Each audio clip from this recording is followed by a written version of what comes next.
આપ જોઈ રહ્યા છો સ્પાર્ક ટુડે ન્યૂઝ। અરવલ્લીમાંથી નકલી એસડીએમ ઝડપાયો છે। બાયડના સાટંબાના ઇન્દ્રાણમાંથી પોલીસે નકલી ડેપ્યુટી કલેક્ટરને ઝડપી પાડ્યો છે। પ્રકાશ નાઈ નામના ઈસમને ડેપ્યુટી કલેક્ટર બની રોફ જમાવતો હતો। એસડીએમની ઓળખ આપનાર ઠગની પોલીસે અટકાયત કરી છે। નકલી કાર પર બોર્ડ મારી અને રોફ જમાવતો હતો।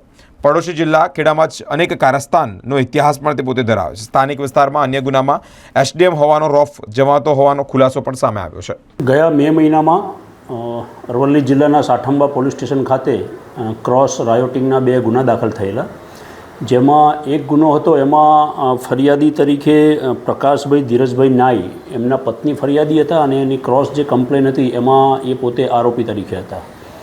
આ ગુનાની તપાસ દરમિયાન જ્યારે લોકલ પોલીસ દ્વારા એમને પૂછપરછ માટે ત્યાં બોલાવવામાં આવેલા ત્યારે આ જે પ્રકાશભાઈ ધીરજભાઈ નાઈ છે, જે પોતે ઇન્દ્રાણ ગામના રહેવાસી છે, એમણે પોતે એસડીએમ તરીકે નડિયાદ સેવા સદન ખાતે નોકરી કરતા હોવાનું જણાવેલું અને એમનું એક આઈ કાર્ડ રજૂ કરેલું, જે અનુસંધાને પોલીસે ઊંડાણપૂર્વક તપાસ કરેલી અને સંબંધિત કચેરીમાંથી આ નામની વ્યક્તિ કોઈ એસડીએમ તરીકે ત્યાં નોકરી કરે છે કે કેમ એ અનુસંધાને ત્યાંથી માહિતી મંગાવેલી અને સંબંધિત કચેરી તરફથી એવું સ્પષ્ટ જણાવવામાં આવેલું કે આ નામની વ્યક્તિ કોઈપણ હોદ્દા ઉપર ત્યાં કોઈ ફરજ બજાવતી નથી।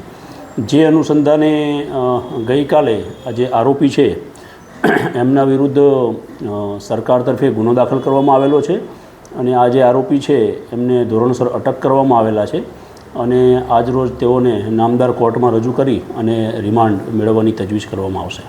સાહેબ, વાત ડુપ્લિકેટ કાર્ડનો ઉપયોગ કેટલા સમયથી કરતા હતા કે એવું કંઈ પ્રાથમિક પૂછપરછમાં? 2019થી 21 દરમિયાન પોતે પાટણ ખાતે એસડીએમ તરીકે ડીએસઓમાં ફરજ બજાવતા હતા એવું એણે જણાવેલું પૂછપરછ દરમિયાન, અને ત્યારબાદ અહીંયા નડિયાદ સેવા સદન ખાતે એસડીએમ તરીકે પોતે ફરજ બજાવતા હોવાનું તેઓએ જણાવેલું છે। આ જે એમણે ડુપ્લિકેટ આઈ કાર્ડ બનાવેલું છે એ કઈ રીતે બનાવ્યું છે, કયા સંજોગોમાં, કોની મદદથી બનાવ્યું છે, એ બાબતે અત્યારે ઊંડાણપૂર્વક પોલીસ દ્વારા પૂછપરછ ચાલુ છે।